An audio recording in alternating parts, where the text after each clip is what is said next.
Hello, listeners. Today on Retired, we have a very special treat. Tina is in Havana, Cuba, and her audio, you'll notice, is a little difficult to understand at times. We will be working on the quality for future recordings, but we hope you'll hang in there today and get the joy of our connection to Tina in Cuba.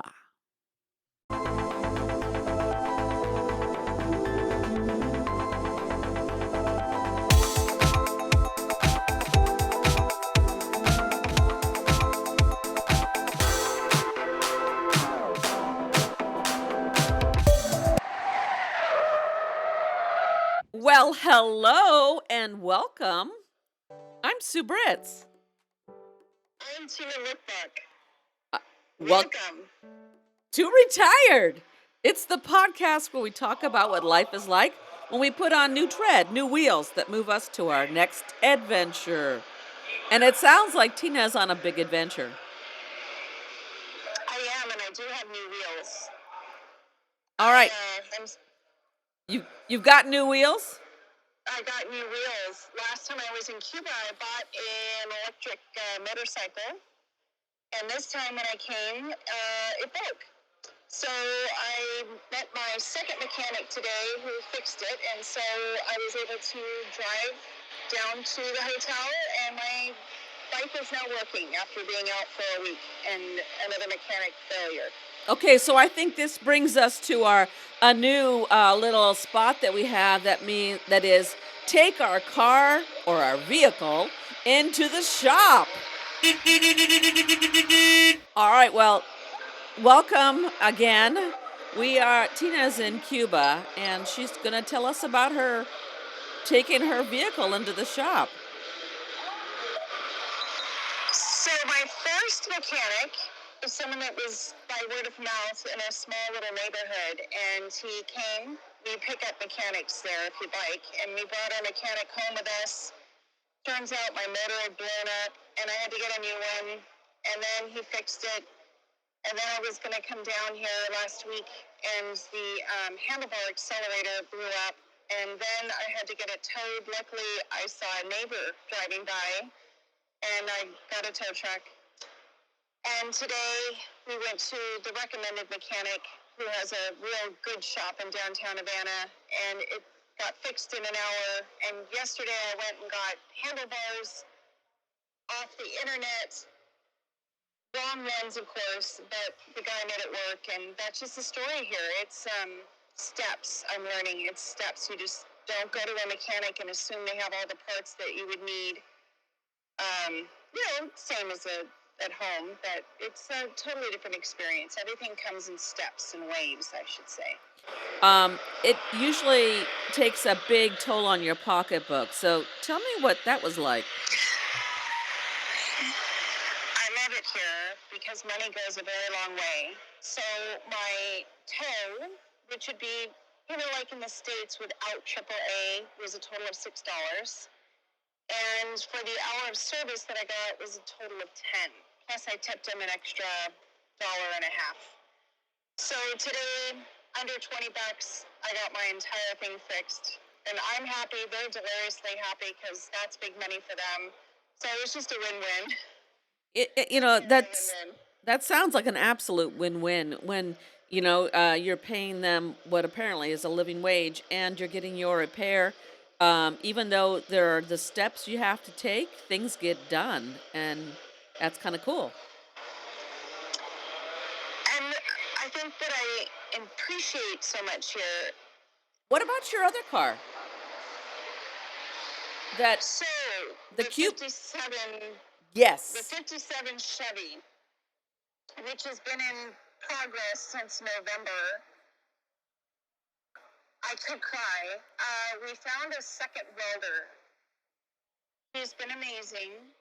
And we had to put him on halt because Maria's brother came and we needed a car to drive. So we had the upholsterer put the seat back in so that we could do errands.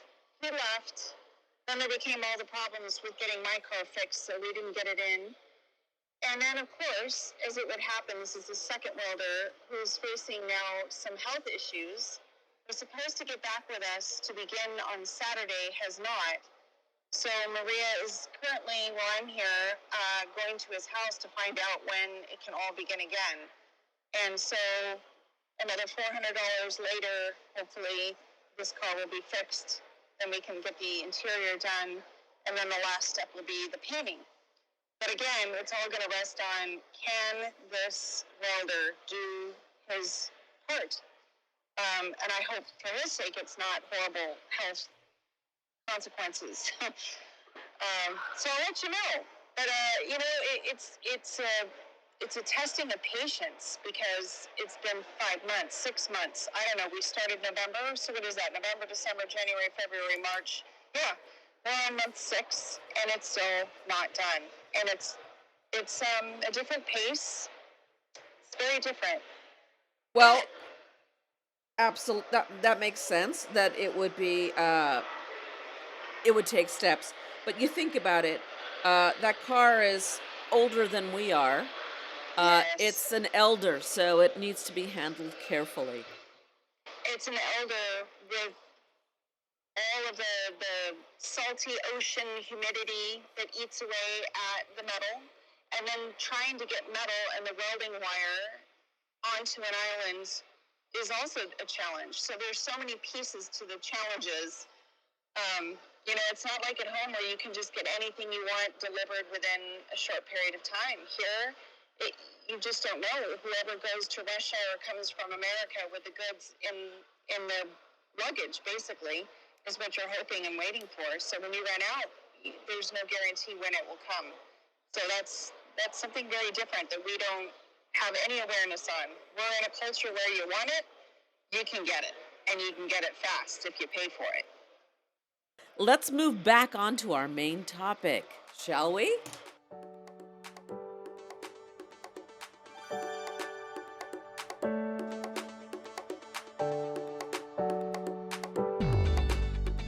And we're back. Tina, today's topic is let's catch up. Our topic is let's catch up because we pre-recorded a couple of shows in anticipation of a couple of things. You're off to Cuba, and I went on a little vacay and had some art stuff going on. So now we're at the place where we need to record again if we want to keep on track here. So let's catch up. I really want to hear all about your artwork, because this is something that really took place and went full force once you retired. So I want to could you explain what it is you do and what you did over the weekend? All right. Well, very cool. We had so I'll back up to where you said, "What have you been doing since the retirement thing?" So, my nephew, Troy, is really an incredible artist. He works with mostly it's chunk glass, and he makes these incredible illuminated sculptures. He calls them. They're amazing. They're beautiful. So what he does is what he's taught me. Um, is you take a dalle de verre, a slab of glass that's maybe 2 inches thick, and you learn how to score it and break it or cut it, if you will. Um, it's not like cutting like with a tool and it just there it is. It's exact. You do a scoring with uh, a a glass cutter, and then you break it over an anvil with some control, hopefully. Glass is so fluid, and you don't know how it's necessarily going to break. You can predict some things, but you break them into smaller pieces, and then from there you chip them uh, or nap them. I say it's like more like a napping, and then you get it into the size and shape that you want, and then we affix these to uh, spheres or other shapes, and light them up. And we put epoxy in between the glass chunks, so they look like planets. Basically, they're pretty amazing. Anyhow, that's what he got me started on. That he taught me a lot of the techniques, and then from there No, hold on. What sparked your interest? What was it about it? Because you could see something, but this spoke to you because you wouldn't have taken on or wanted to learn it. So, what about it specifically got your creative juices towards it? You and I share this. It's one of the things that we do. We like to keep learning things. And so this was Always. one more thing to learn. I've always loved glass, and I did do some classes on glass making. You do, So, this has been in your soul. well, This is kind of. not something new. Yeah. And then, the fact that they're lit up with, you're doing electricity. My dad, is electrical engineer, so he never shied away from that, teaching us little things with that. But so it was kind of tying things together, and I didn't expect it necessarily to turn into this passion thing, but um, it coincided with COVID, and it was a very kind of meditative. Art can do this. Experience. It's a meditative process, and um, so I just kind of adapted that to my own style. I love Troy's illuminated sculptures that look like planets, like I say, or UFOs or whatever it might be. But then I kind of wanted to make sure I'm not just like copying what he's doing. I wanted to develop my own style. And so I used, Right. and then during COVID, it was hard to find source glass. So I would Where use, do you find source glass anyway?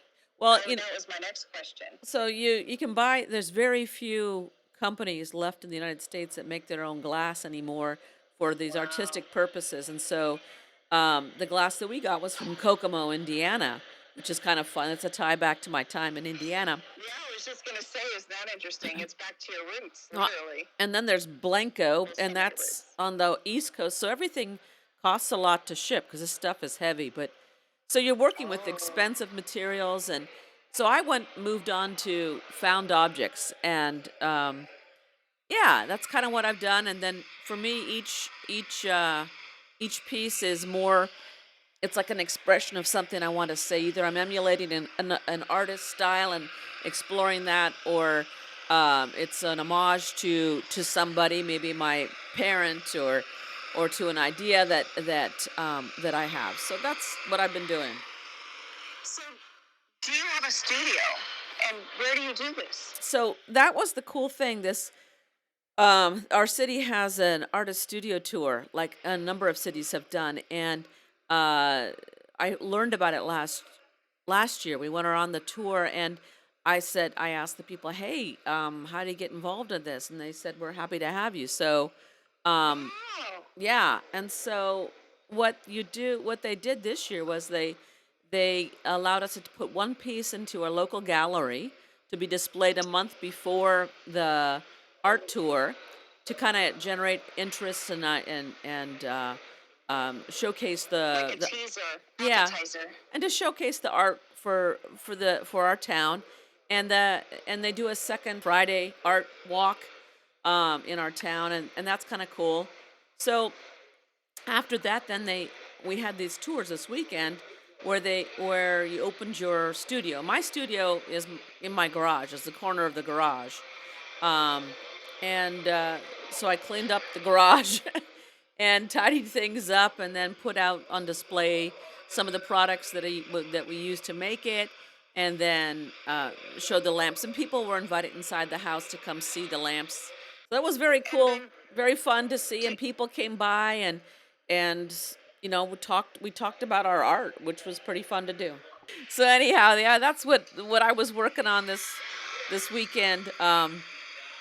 But I want to hear about what you're doing, because this is your this is your retirement. This is your project, your lifeblood, and your work now too. So tell me about that. well, I have always wanted to live in a foreign country. It's almost as if I've rewound my life to where I left off in college, and I'm now doing exactly what I had always wanted to do, slightly different. So, for a few years, I've been thinking about how fun it would be to do tourism in Cuba. And everything came together with Maria and her job ending. And then it kind of morphed into a philanthropic tourism, because it isn't something where we just want to have clients come and vacation like any other tour company. we want to show them what it really means to be Cuban, the challenges that they face, and for people to donate time or resources, professional skills, anything that they would like to donate. So it's kind of a building bridges between our countries, which have been kind of off for a good chunk of time now. So I started a website after I had been here doing all the research I needed, and it wasn't panning out in the States. And part of it is because we have the embargo, right? So that means that all the accounts get blocked, and I couldn't get my website to come through on both sides, nor can I access my bank account. So I thought, who better to work with than the Cubans? And since my whole point of this business is to help the Cuban economy, actually it made so much sense to come here. So I found an incredibly professional company, and I'm about a third way in to developing the site, and that's where I'm at right now. It's panning out, and All right. it's on its way. It's Excellent. on its way. Excellent. So, so then, from my understanding, is you're going to start having people come, start tours, and they're going to be small based, and you're going to base it on their interests. Is that how it's going to work? So yeah, um, it's going to be an all-inclusive, and it's truly small groups between 1 to 6 people, preferably twos, and they will have menu options of all the places they can go and explore, and then they set the amount of days, and then we build the days for them. And chefing is Maria, so she'll be cooking all the organic meals, farm to table. There could be cooking classes, Spanish classes. So it's not just what people want to see, but also active participation. It's different in that we don't have like a set. If you go into most tour groups, they have a package and it's already predetermined. And what I learned from being on tours myself is that you never get the time that you want. You either spend too long or you spend too little and you feel rushed, or it's just boring. So we want our clients to be able to handpick and create what it is they want. And for instance, let's say you're a classic car lover and the only thing you want to do is come here and check out all the classic cars. Then it'll be our job to go and find all the mechanics, all the pieces, all the people, and connect our client with the Cubans that do these things that are part of the interest. So it's truly a hand-selected process, and that's what makes it kind of fun and different. And that will also mean that it's new for us too every time, because we never know what our clients are going to pick. Well, it's pretty cool because from what little I know about Cuba, is there's so many options of different genres of interest. I mean, you could do a one on music, and then you could do. I mean, there's so many different types of music that you could talk about. Entertainment, dancing. You could do one on Religion, history. even. Pardon? Religion, even. Did you say religion? Because, yeah, religion. Because that was banished for a while because of the communism. And then we have what's called a Santeria, which is the Hmm. Afro-Cuban part that comes in. Um, there's a large Jewish population here too. Many of the places in the 70s were Jewish business owners, but they fled after the revolution when it became more and more nationalized. So there's a lot of history, even down to religion. And the mafia, of course, is the most interesting. That's the Okay. one that I can't Yeah, wait. I don't think you should get too deep into that, but you could go into tobacco production and cigars. You could get into, of course, food, history. Yeah, I mean, it's endless. Or even like the biology, like marine biology, all the healthcare system there. Ecology, Yeah. all of it. So There's how it? even a little town that's on our menu, and basically a lot of the land had been destroyed when they were making coffee plantations. So there was a group, think about this, kind of like a hippie group in the late 60s, early 70s, and they came and took over and decided to reforest it. And it's one of the only places that they really focus on vegetarian food, sustainability. It's even a UNESCO site. So that's one of the places we want to take people to. It's That's very cool. forward thinking. That's hmm very cool. It's a smattering of it all. I'm excited for you, and I'm gonna have to go check it out, and maybe do the entire broadcast just from Cuba. Um, Oh, would that be fun, Sue? so we're going to improve on our audio for this. We've had some technical challenges, and that's part of our learning. And that it's okay to have this amazing connection, even as it is. We're gonna work on improving the audio, listeners, so don't worry about that. Well, we're on it. We are, and it's truly difficult to find a quiet place with internet because I have to go to a hotel. So I'm in the hotel lobby at this point, and you buy per hour here. It's very interesting. So I'm in the middle of everything and everyone, but I feel grateful to be here. Oh, we're grateful to have you, so that's great. Let's wrap this up.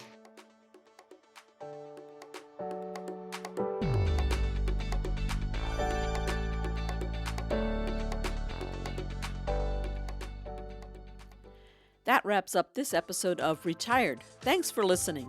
Until next week, please feel free to lend your feedback or ask questions by emailing us at retiredpodcastnewtred@gmail.com. You're invited to follow us on Facebook at Retired Podcast New Tread. Check out the show notes for links and contact information. Retired is co-hosted by Sue Britz and Tina Lokkbakk. It is produced, directed, and edited by me, Sue Britz. Music and graphics are by me too. Please click to subscribe so that you won't miss your chance to Join a our retired retired road trip. Woohoo!